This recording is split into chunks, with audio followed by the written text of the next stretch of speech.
me. You got to figure out the width of the wood. It's architectural. You got to think of the wood, the dimensions of the wood. Yeah, yeah.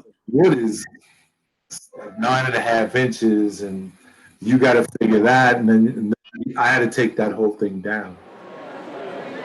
And once I did that, then we redesigned it. He built it. He started building it. I just followed along with him. And then when I got the hang, we got to the bridge area, and I was like, okay, I got it now. So then he would come in and supervise to make sure that I was cutting it and doing it. So it was an education in itself. I will tell you that. I believe it. Anytime you're trying a project, trying to do a lot of cutting, it makes it interesting. It sure does, and it does definitely give you an insight on how things should be. I mean, I got to be honest; it has helped me in the future. You know, after doing this, again, I'm not Yeah. air quotes. I'm not a carpenter. I'm a guy that can, but it has helped me in the sense of like doing things around the house. You know, fixing things. You know, like normally I would call up a buddy that was like, you know, good in that area expertise, and then I'd be like, "Oh, let me try it. You know, let's see what happens." And sure enough, you know. You get those additional skills, and you're going to have more on your honey-do list. Okay. Timothy Wayman, I'm not muted.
this. Ladies and gentlemen, are you ready to rumble?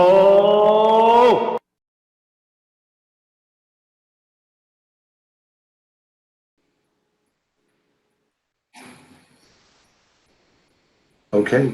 Good evening, everybody. Today is Wednesday, the 26th of February, 2020, and Model Railroading Live, the #1 model railroading show in the world. And we're live from the greatest city in the world. Let me shut this off so we don't get that all the time when I get mad.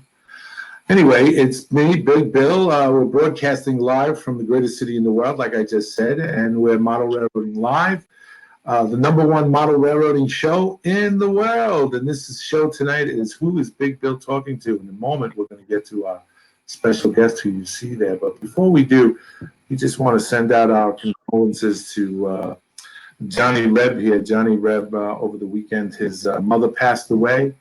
And we just want to give our sincere condolences to you, John, and to your family.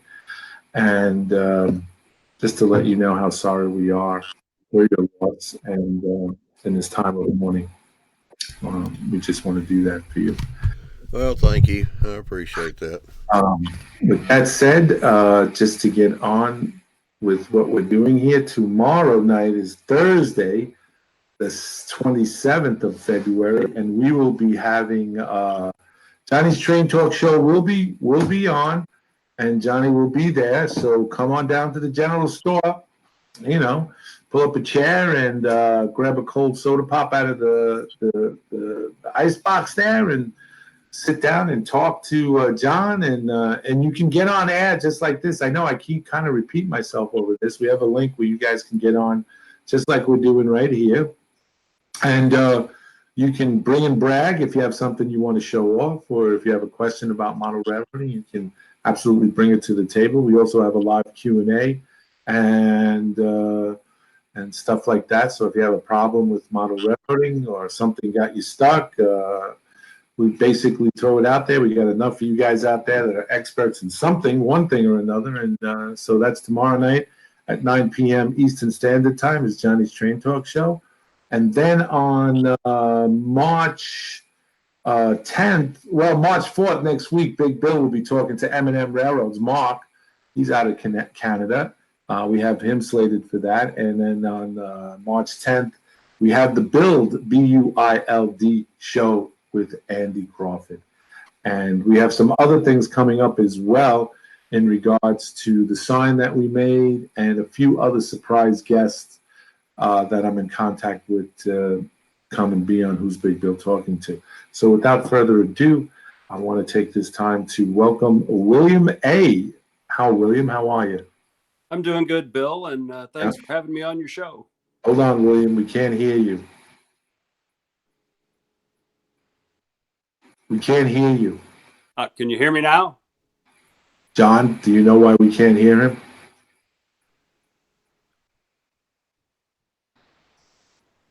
I was going to say, I hear you guys just fine. Hold on. John? You hear him. Freddie Railroad, you hear him.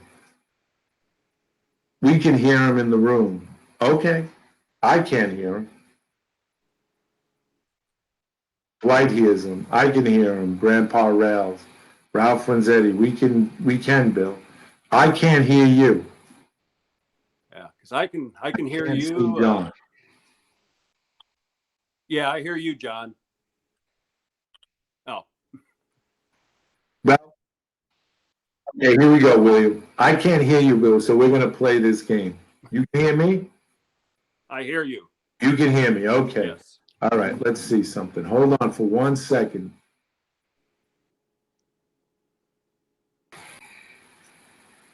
Okay. Can you hear me? Oh, I wait a minute. What the heck is going on? Hold on. Can you hear me, Bill? I hear you. Okay, I saw what happened. I saw what I did. I did a faboo. Okay, so let's start all over. I can hear you now. Okay. It was on my end, not your end. The joys of live streaming. Okay, so here we are with Who's Big Bill Talking To, recap February 26th, 2020. It's now 9:05 p.m. I'm here talking with William A. William A., that's the name of his YouTube channel, William A. Just like Fred E., we got William A. Now, William, sorry, William, It's all right. you know, is in the same genre as Fred E. He has also two 4x8 layout, two 4x8s, right? Correct. Yep. Two 4x8s end to end. Okay, end to end. Yeah. Now you can move them around, correct? Yeah. In my garage, I needed it to be portable so that I can get a car in. So both sections are on casters. They're interchangeable. I can flip them end for end, and I can push them up against the shop walls after I'm done having some fun, and then wheel them back out when I'm ready. Cool, cool. And the proverbial question always, when did you start getting into model railroading? For me, it was a grandfather. I can remember probably about 3 years old going into my grandparents' home, and my grandpa taking me down into the basement, and he had an S scale layout set up down there. And as a little kid, I can just remember watching the trains going around and around. And after that point in time, I've been hooked on model trains for life. So, okay. And this railroad, is this was the accumulation of all that wanting to do something but not having the room per se? It's kind of that at this point.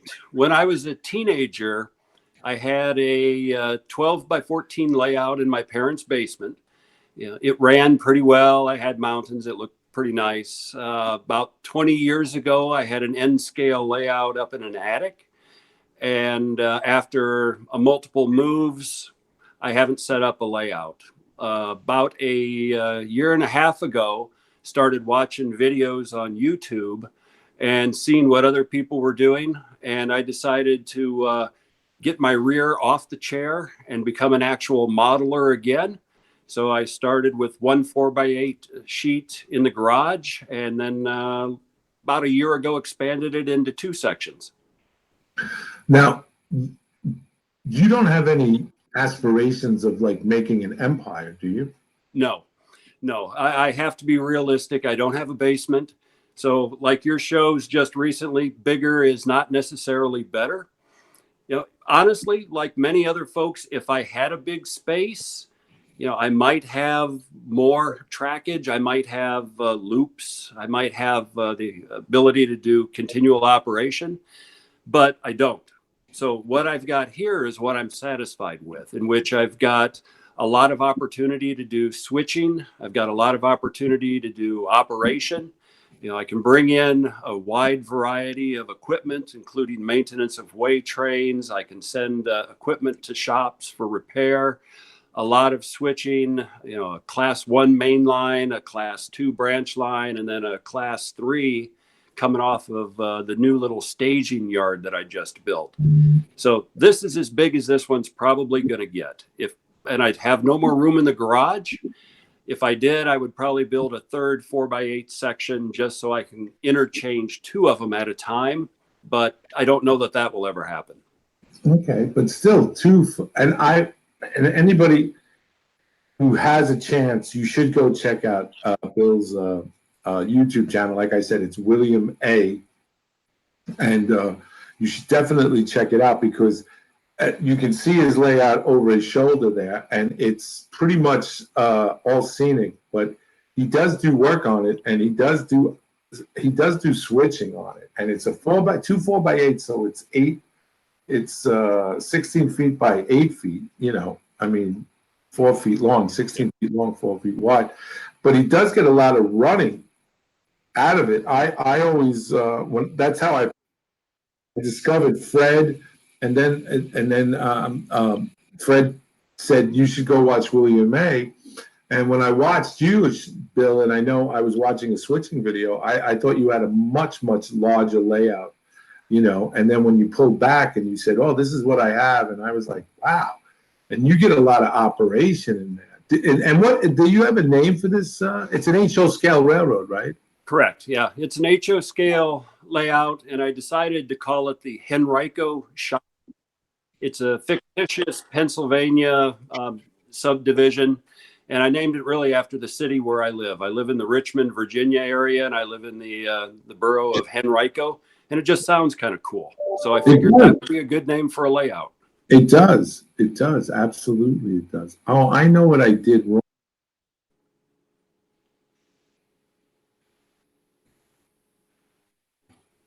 I know why we went dark with the sound last time. I won't share it with you guys because I want to keep you in suspense. But anyway, where were we?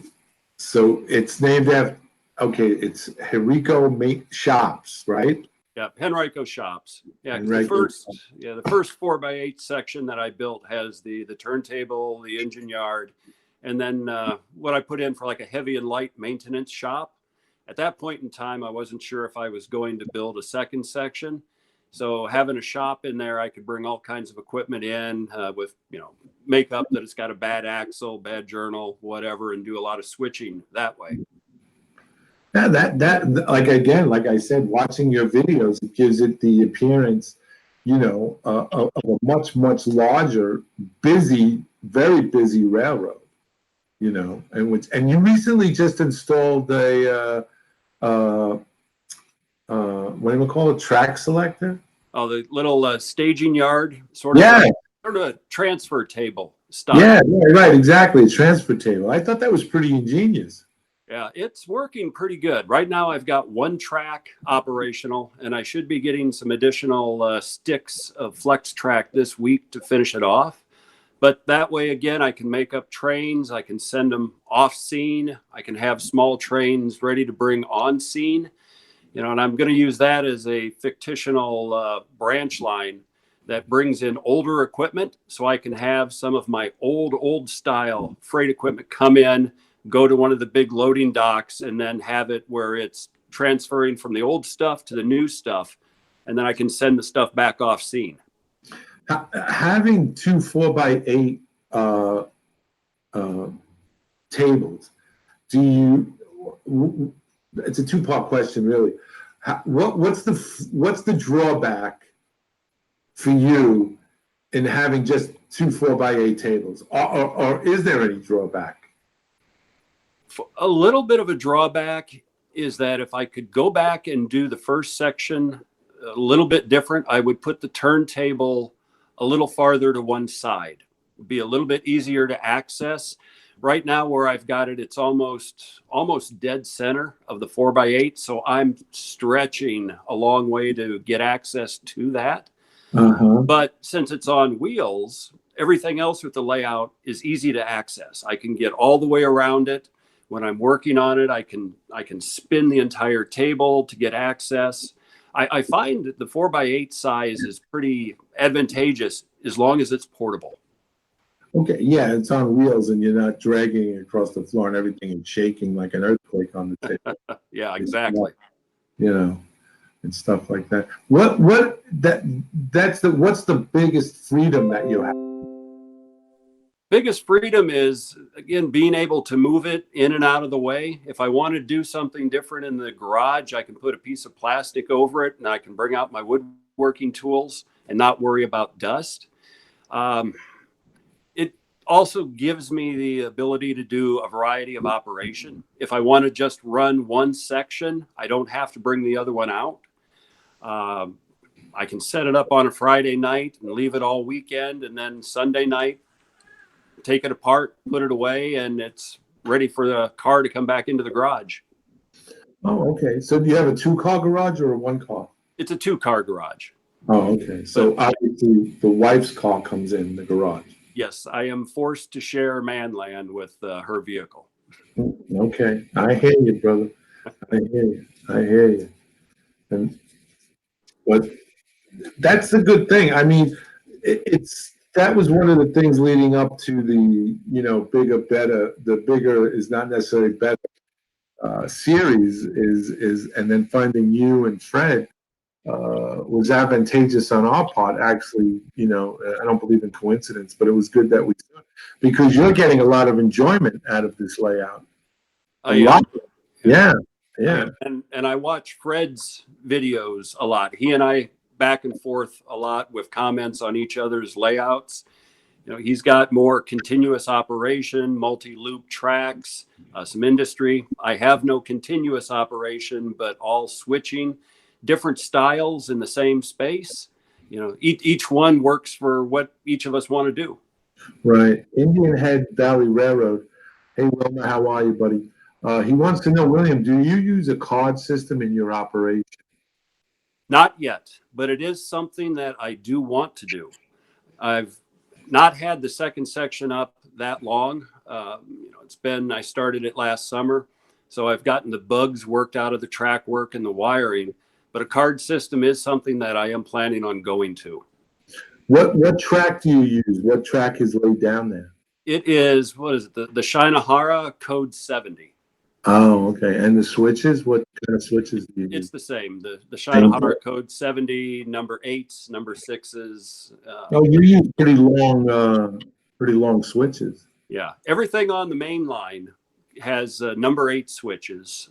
Everything that diverts to non-industry tracks have number 6, and then just a very few number 4s. Like between the two sections of the layout, I've got 42 switches. Really? Yeah. That's packing a lot of power in there. I mean, and really in a 4x16, that's packing a lot. And the number 8 switch that gives you a lot bigger, longer Yes. sweep. So it kind of and what kind of equipment do you run on that?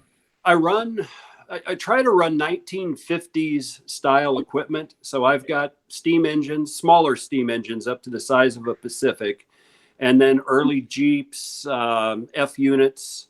I've got some small switch engines. I do have a few bigger engines that are in boxes right now that I do want to just bring out once in a while and put on the tracks. Hence the number 8s on the main line so that I can at least run it point to point. Right. Just kind of see a move on the tracks, if nothing else. Right. Exactly. I like the long switches because it makes a nice transition when the train, especially if you're running, steam engines. When they cross, they don't have that jerky on a short, switch. They kind of like transition smooth through it. Grandpa Rails, John Dilly wants to know, William, do you use JMRI? What is JMRI? Then you don't Obviously, use it. I don't use it. If I So you don't use it. So Grandpa Rails, William does not use JMRI. JMRI is a computer system where you can log your trains in. You can switch. Okay, I think that's what Fred E has been playing with on his, if I'm not mistaken. Right. Now, mine is totally a DC layout. It is. Yes, that was my next question. Your power system is totally DC. Yep, totally DC. I got a MRC Control Master 20, tethered throttle, and everything else is DC. Most of the equipment that I've got is probably 30 years old or older. Really? And it runs fine on DC, so I'm going to keep it on DC. In the future, maybe something else will be DCC, but not right away. Okay. Dwight of Northern Star Railroad Lines. Dwight, how are you, buddy? He says, oh, I love his switch choices. And Dwight also asks, how do you garage? How big is the garage? Garage is... How do you heat it? Oh, actually, I don't.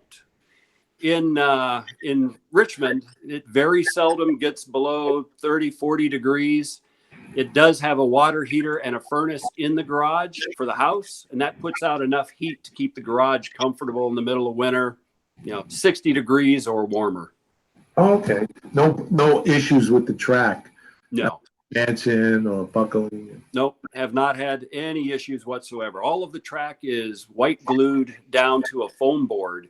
So there's almost no wood with the exception of the framing. So I have very little issues with expansion and contraction. Yeah, the South Brooklyn Railroad is located in a spare bedroom, and this bedroom is located over the boiler system downstairs below us. So in the wintertime, this room is pretty comfortable. Yeah. It's pretty comfortable. And as many people know, I live behind the cemetery. I don't have any houses behind me. It's a cemetery. So when the wind comes off the cemetery in the winter, it really bombards the back of his house. I one time made the mistake of leaving the window a crack, just a minuscule of a crack open, and temperature dropped to like 5 below. Oh, I believe it. And the wind was blowing off the cemetery, and it came through into the window. And the next day, I got up and I was in here, and I came and looked over on the other side, and the whole straight line, mainline tracks were buckled. Ooh. Because what happened was, my wife came in the morning. She noticed the room was cold, so she shut it, and then the heat built up, and I guess the rails expanded, contracted, and just Yeah. so it happened. So I'm glad it doesn't happen to you and stuff. But that's another thing I was in the back of my mind. I was just thinking. It's funny when I watch your videos. I'm always waiting for the whistle to blow on your trains. I'm always waiting to hear the chug chug chug chug, and then I realized that you don't have sound. Yeah. None of the engines are sound equipped. I do have an old, let's see, what is it? MRC Symphony 77 that, push the button to make the sound effects. I'll get that out. On some of the videos where you hear a little chuff chuff in the background and a few whistles, it's because I'm using that sound system while I'm trying to do some of the video. Okay, yeah, because I heard. I mean, I hear the clack of the wheels, clack clack clack. I'm saying, then you pass the, an intersection, a railroad crossing, and I'm like, he didn't blow the whistle. Michael Lampertino wants to know: do you use cork road bed or a 2-inch pink foam? It's a combination. On the main lines, I use HO scale cork road bed to give it elevation. On some of the secondary areas, I'll use N scale cork road bed to kind of do a transition. And then yard tracks and a lot of the industrial area, it's direct on the foam board, just so I get a little bit of a difference from a perspective as you're looking at it. Okay. Freddie Model Railroad says auxiliary sound sometimes is cool. It is. Yeah, Totally agree with Fred. It is. I have to agree with them on that. But the whole thing is like, I can't. You guys should check out his video because he's just, is that phone, that video camera that you have, is it movable? Can you give us a little? Yeah. Let me give you a quick tour here. Hang on a second. Everybody's going to Dramamine now.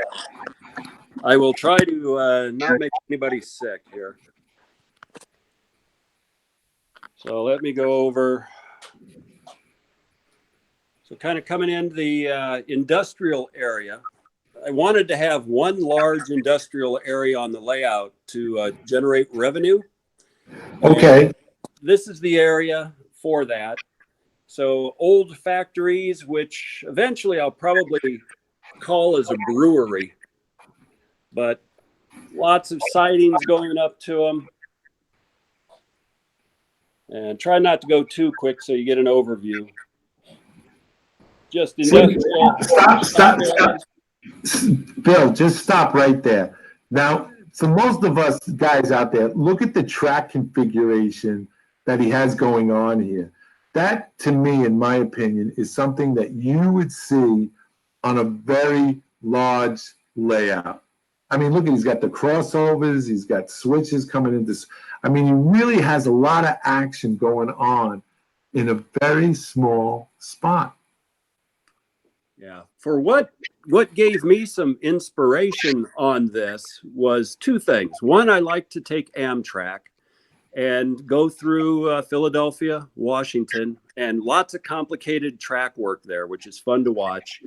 And then also years ago, I did environmental work, and I got to go on old factory sites, packing houses, and you could see where the tracks just crisscrossed and went everywhere. And Mhm. that's what gave me inspiration for this section, to have complicated switching, but switching with a purpose. Right, exactly. How do your two 4x8s come together? I move up here and show you. So what I've got is they just butt together right in this area. I've got two toggle bolts underneath that pull it together, and they're quick disconnects. And if I go a little bit lower, you can see there's my wiring connection between the two sections. Just two wires is all it takes, and then that goes to the small panel that's right there.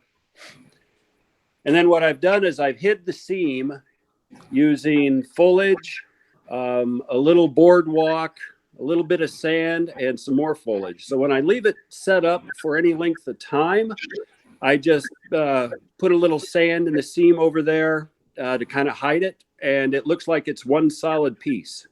Right. Indian Head Valley Railroad, Wilmer says, I've been wowed by Williams' layout for quite a while now. He's definitely not bad. Hey, thank you, Wilmer. Yeah, again, this is now the second part of the layout of the 4x8. Yeah, this one was the original section for it. So this was the first 4x8 piece.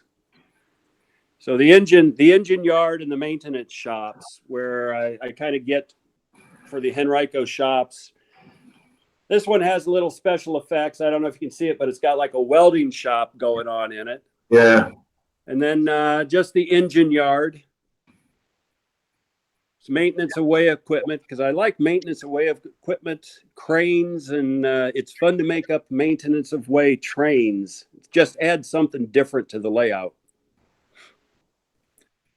It is such a marked difference. And that's the table that you built in the back there. Yes. Yep. It's got a little shay on it and a couple of box cars. In fact, I can run it in. Let me. It's such an interesting layout because normally on a 4x8, everyone does the with the two tracks in the middle that die. And this has so much more detail. Yeah, and that's something that I like, is that I like to do detail work. I enjoy adding just stuff that makes it come alive. You see the little Shea plugging along here.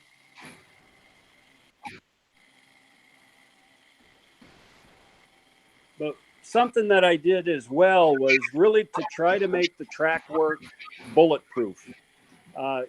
So many times people will put down track and not give it enough attention to detail, and then it just doesn't work well for them.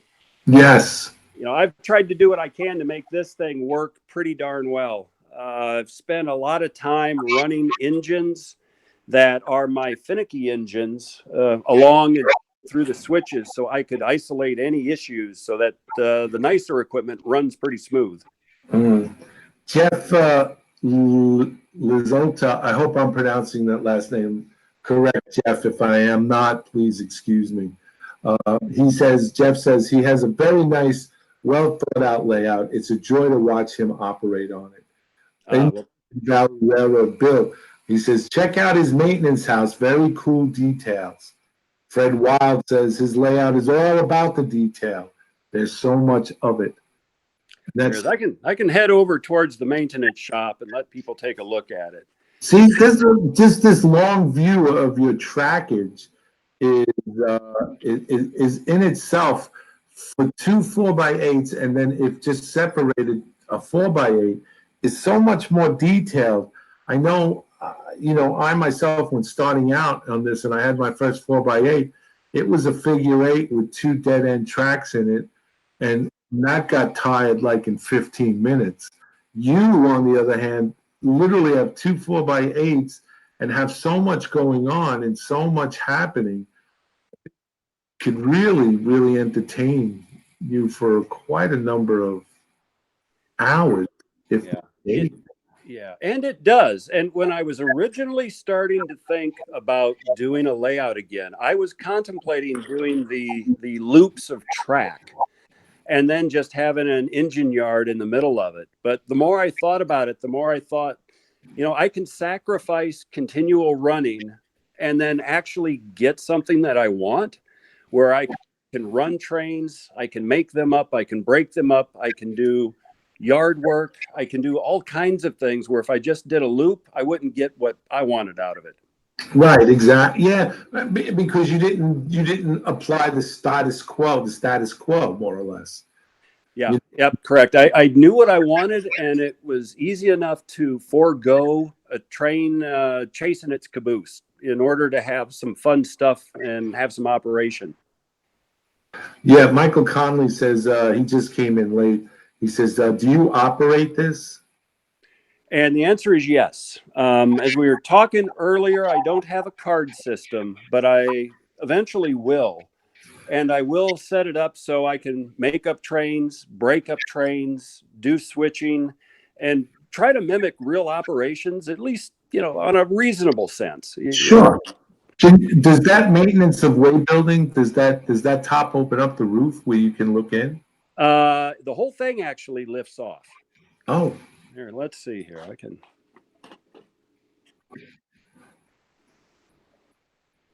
So you can see some of the purchases that I got at a train show here in Richmond. A lot of details in both of those. Usually I'll have a car sitting over the little welders so that it gets a little bit more detail on that one. But those go on. Let's see here if I can.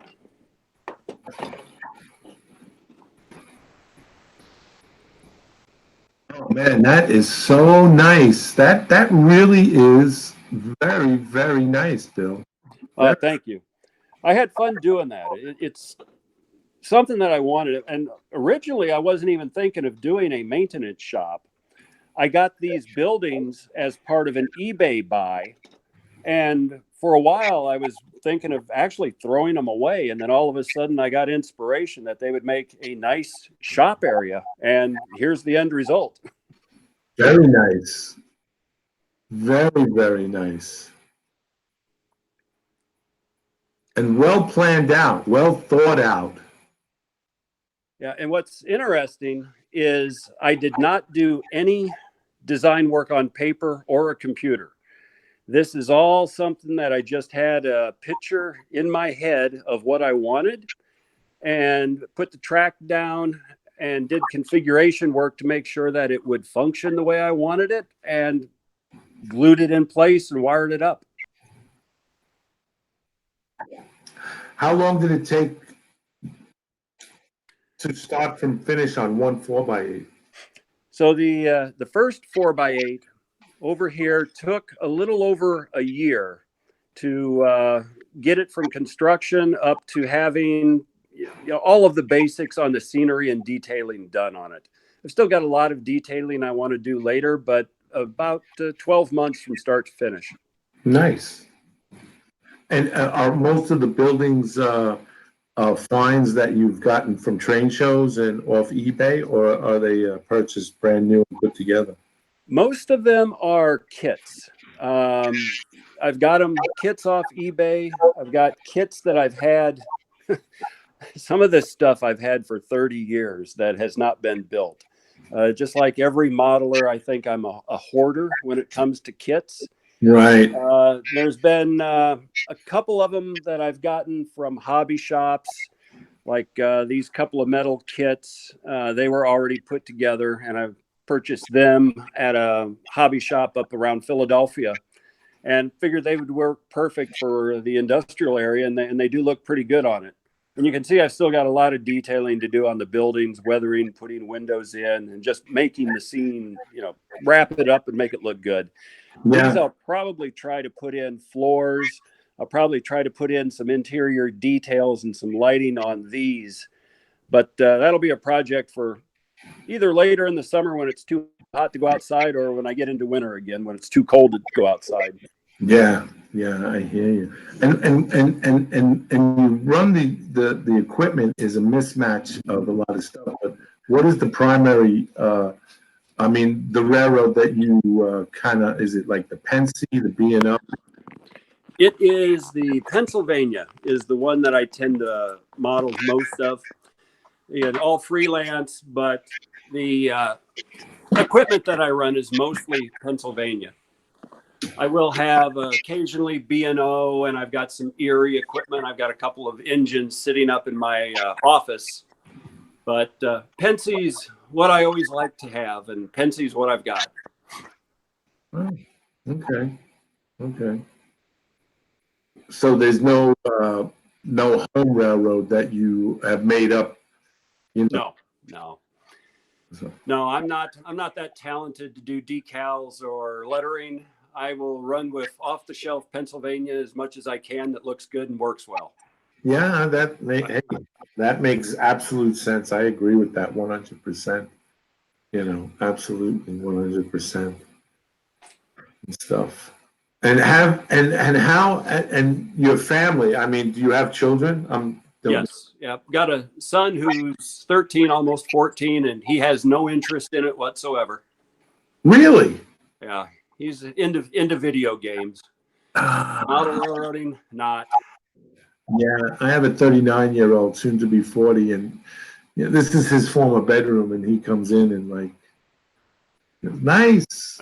That's about it. And when he comes over, sometimes to spend the weekend out, if we're going out, my wife and I'll say, hey, if you want to play with the trains, you just go right ahead, And he goes, yeah, don't worry about it. I tell you the one thing he does do for me. If I ask him, I have to bribe him with the Burger King, but usually he'll just do it. If I say to him, I need the track cleaned, he'll clean. I don't know why. He says he enjoys cleaning the track. Well, that's good. Yeah, that's very good. That's very good. He says it gives him time to think. He says he likes it. He's out on it, and he does a really great job. So it's one of the, one of the things. So he has no interest whatsoever. He doesn't even come down to see what you're.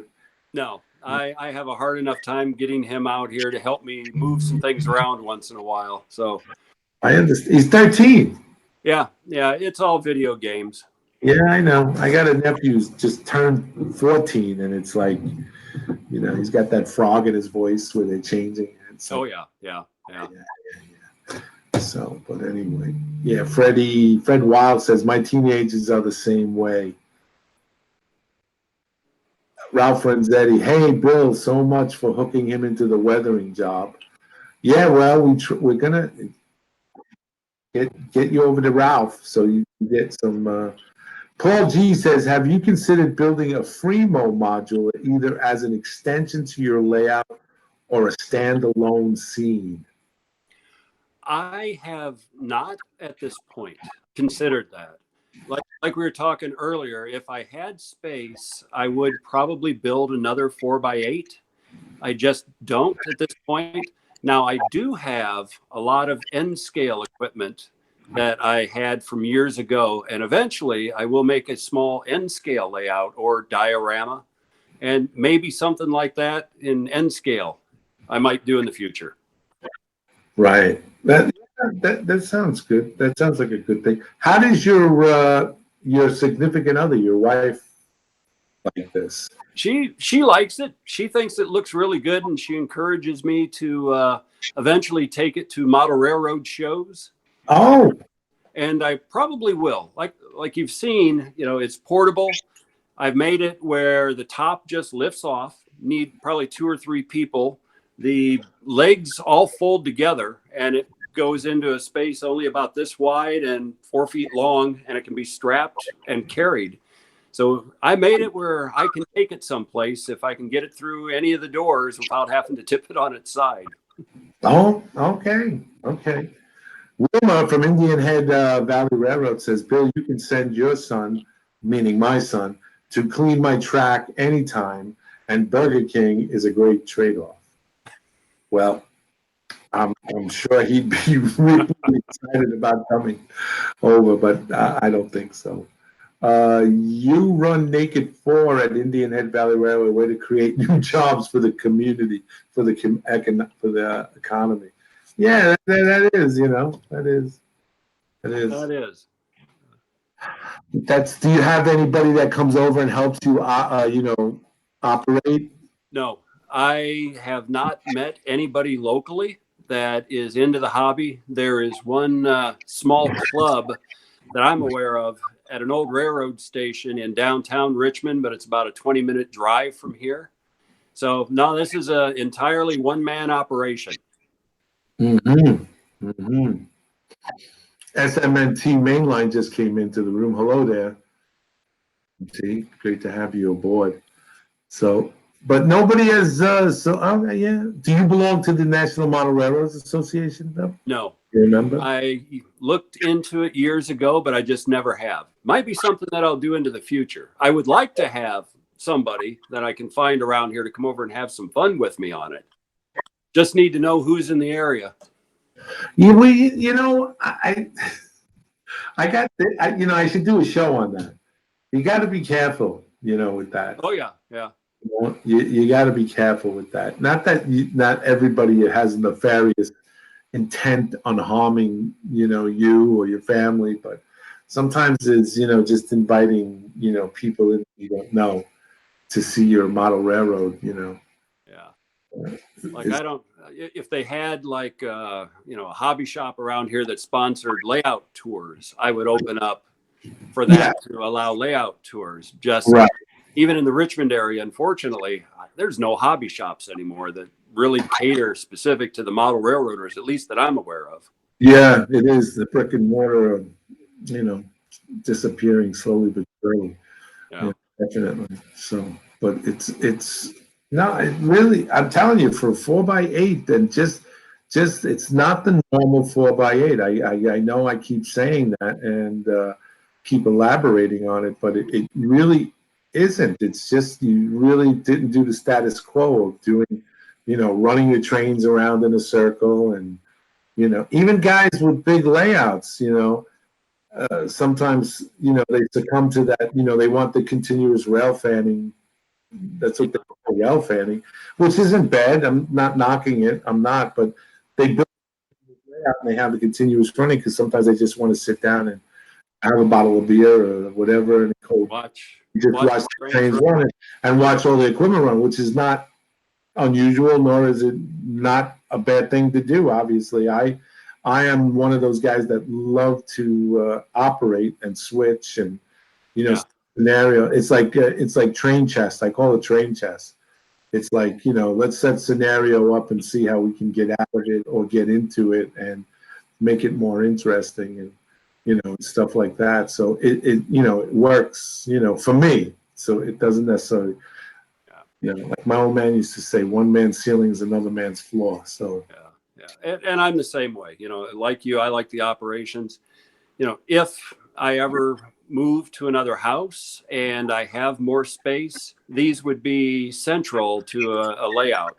With the two main lines that I've got on here, I could make it go and make it into a loop. Don't have any intention of doing it, but maybe in the future I might have the opportunity. No. You're right. I agree with you. And again, this is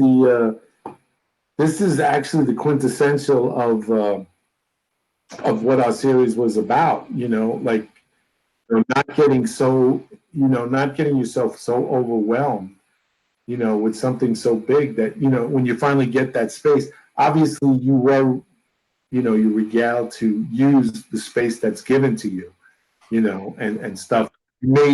The point I'm trying to make here is that you made really good use of the space that was given to you. It wasn't like, okay, this is what I got, so let me just put something down so I can just run a train.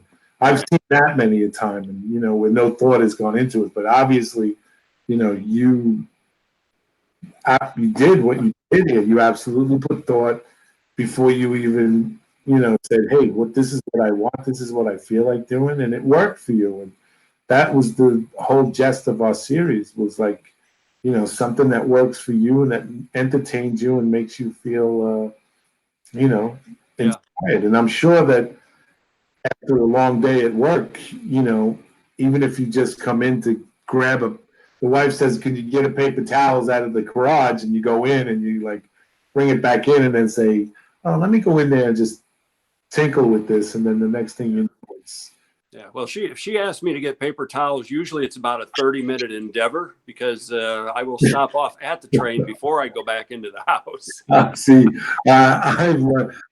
this isn't a room, and this is a 2-bedroom apartment where I live, and so the bedroom is here, and you walk out the door, and the living room is there in the dining room.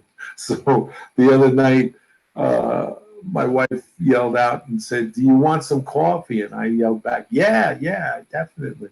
And all I kept hearing for about 15 minutes was, "The coffee's on, the coffee's ready." And then I was like, "Okay, I'll be right out." And then I heard, "Babe, the coffee's ready." And I said, "Okay, I'll be right out." And then I heard, "The coffee's getting cold." And I said, "I'll be right there." And then the next thing I know, when I went outside, all the lights were up and the coffee was on the table and she was in bed sleeping. And I said, "What happened?" And I looked at the time and it was like 1:30 in the morning. And I was Yeah, time goes by quick. oops.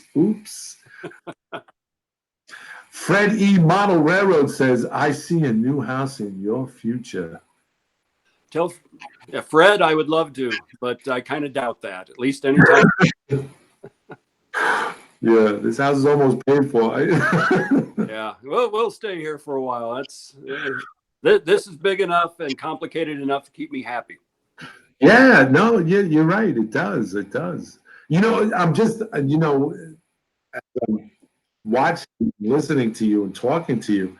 If, the good Lord gives you that ability to buy a new house and you do move into something, I can actually see your creative is going. And you have the space in the basement.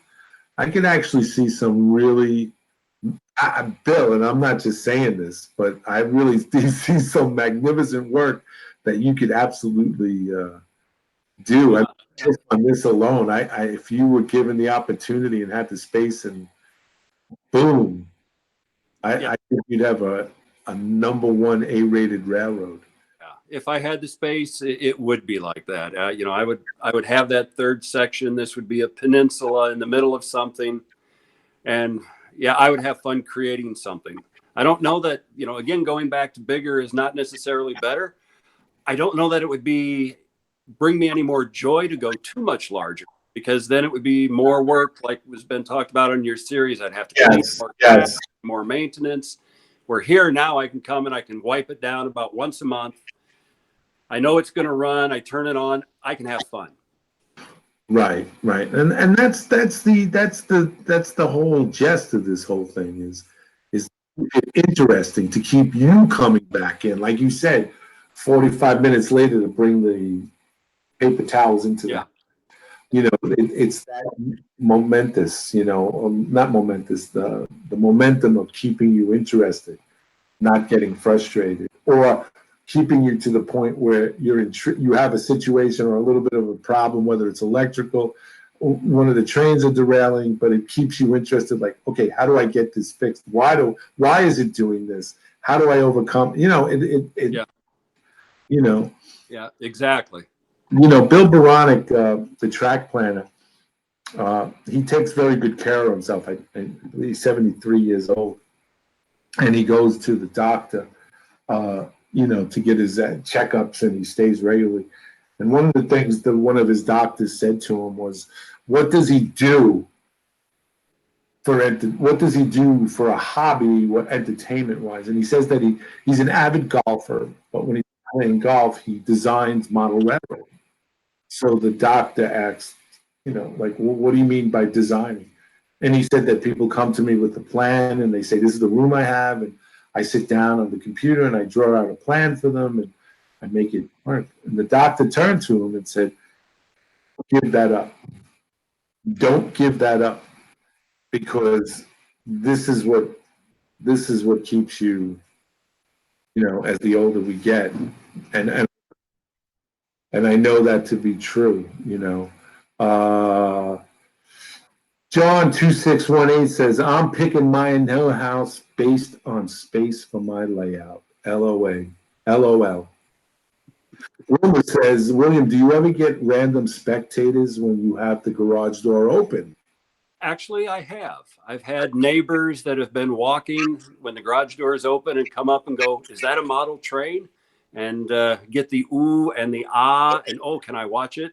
Yeah, I've had that happen. Cool. Cool. That's a cool thing. That's a cool thing. I have a neighbor next door who, nice guy, great guy, but he has a hand problem, meaning that he comes in and he's like, if it's on the layout and it's a glued structure, he'll pick it up. He'll literally rip it off the board. What do you do with this? What's this for?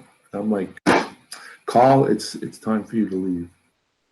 You got to get out of here. But yeah, no, you're right though. But it keeps you intrigued, and that's the thing, keeping the brain going. I mean, it's good to do other things, have other hobbies in your life, but I personally think this encompasses so much in this hobby. It does. You're an electrician, you're a designer, you're an architect, you're a painter. You do plaster work, you do everything when you're making your own little world. Yeah, and you don't know,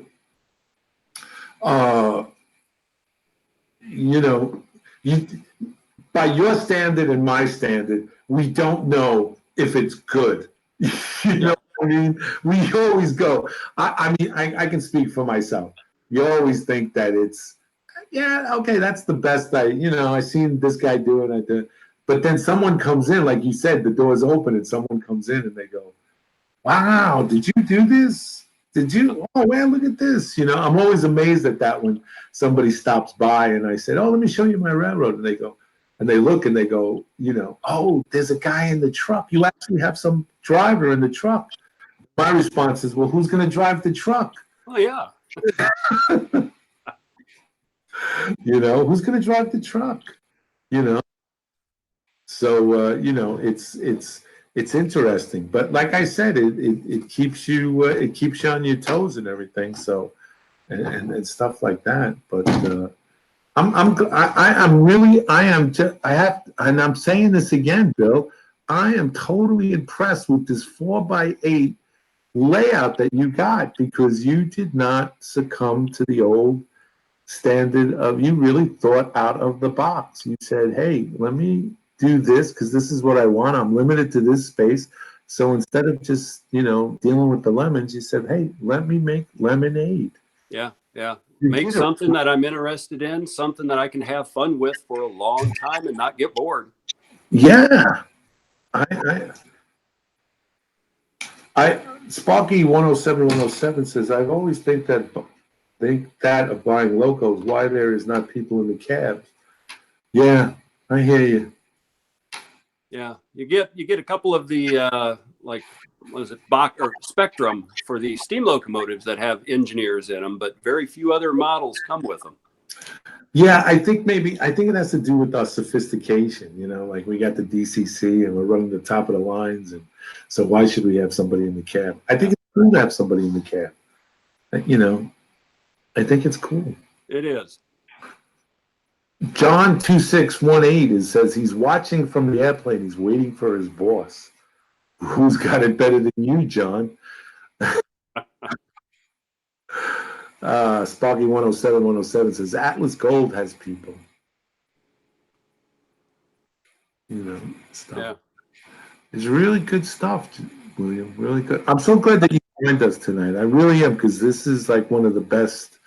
I mean, I know we had problems in the beginning of the show and everything, and stuff with me being knucklehead and muting my mic and stuff, but No, I appreciate the opportunity to be on, and I'm happy to share what I've been doing. And it's something that I love, so I have a lot of fun with it.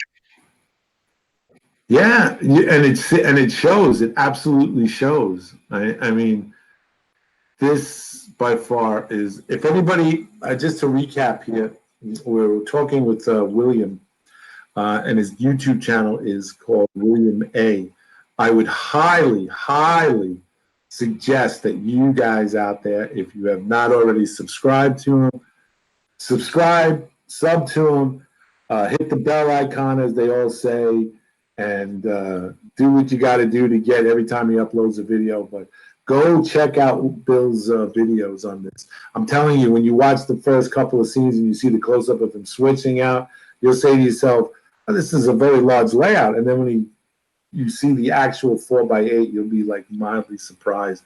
And if you come in late and seeing this, you'll have to come back and do the rebroadcast and watch it, and you'll see that it's just two 4x8 plywood with wood foam and everything. And he's really thought this out of he's thunk it out of the box here. He really hasn't changed it around and stuff like that. Sparky 107 says you have a great channel and a great layout. Thank you, Sparky. John 2618 says a wonderful layout. Michael Conley, it's great to see someone using 4x8 in an innovative way. It certainly is. It certainly is. I have to tell you, it really is. Oh, I appreciate that. I appreciate all the comments. It's something that I wanted to be different, and it definitely is, and it keeps my interest. Wilma from Indian Head Valley Railroad says, he's not bad. Thank you, Wilmer. Same to you. Yeah. See you, Ralph. Be good later, Ralph. But yeah, Jeff says, fantastic show as usual. Great layout visit. Okay, you're welcome there, Jeff. You're welcome very much. And well, we've come to the end of our time here, Will. And again, I want to thank you very much for being a part of this, for being gracious enough to accept my invitation and coming on. And I hope, I really do hope, as well as for you too, Freddie, if you're still listening, I really do hope that this validates, for you at least, even if you might have had a thought and say, well, it's not like the big guys that got the big layout, just this little guy. I hope this validates that what you guys do is just as important. Really, it really truly is. You bring, you and Fred, you bring so much to the hobby. You really do. You give, I have to say this from my heart. You really truly give inspiration to this. And I hope this validates for you, Bill, that you got this. That what you're doing is like not only for yourself, but you've inspired something really good. And I hope that you continue to, thrive in this hobby and make it really good, because I have to say that I've been taken back by this, and this is what we need more of, and not that we don't need the big layouts. I'm not saying that, guys. So don't start sending emails and telegrams and, telling us you're not gonna, watch us anymore. That's not what I'm saying. I'm just saying that this is, I hope it validates for you that you really truly are a good modeler, and you really do think out of the box. So. Yeah, thank you very much. I appreciate that. And as I said earlier, with Fred E., both of us back and forth, I see things he does. We get ideas from each other, and it's fun. It is fun. Again, going back to bigger is not necessarily better. You can have fun with a small layout. Yeah, that's the beauty of this hobby. We're putting the F word back in there, which is fun. I don't know what the rest of you guys were thinking out there, but I was meaning fun. F-U-N. Get your minds out of the gutter. Speaking of Sparky 107, he says, we all started with the 4x8, and this is just taken to the top level. Just goes to show a 4x8 is a good starting point in model railroading. Grain Express says, what's his channel name? What it is William A. William, and a capital letter A. William A. Go check him out. Good night, Bill and William. And once again, John, our deepest condolences to you. For most of you guys out there that don't know, John, over the weekend, his mom passed away this past Saturday, and he is gracious enough to come and do this show. And he will be here tomorrow night, Thursday, for the Johnny's Train Talk show. That will be at 9 p.m. Eastern Standard Time. And you guys can come and tune in. And everybody out there, John, is wishing and sending their condolences to you as well as us here at Model Railroading Live. Because you are our friend, and we truly do love you and care for you. So, you know, our deepest condolences to you and your family. And John Mitchell says, thank you very, very much for your thoughts and for your well wishes. And William, thank you again for being on this show. Thank you for being a part of this. And to you guys out there in the community, thank you for tuning in and watching us. Because, hey, we're the #1 model railroad show in America and in the world, I understand, and broadcasting from the greatest city in the world, New York. So we'll see you on the 4th with M&M Railroad, who's Big Bill talking to. And then we'll also have on March 10th, we'll have the Build show, BUILD, with Andy Crawford. Until next time, until then, take care, God bless, and we'll see you guys on the radio.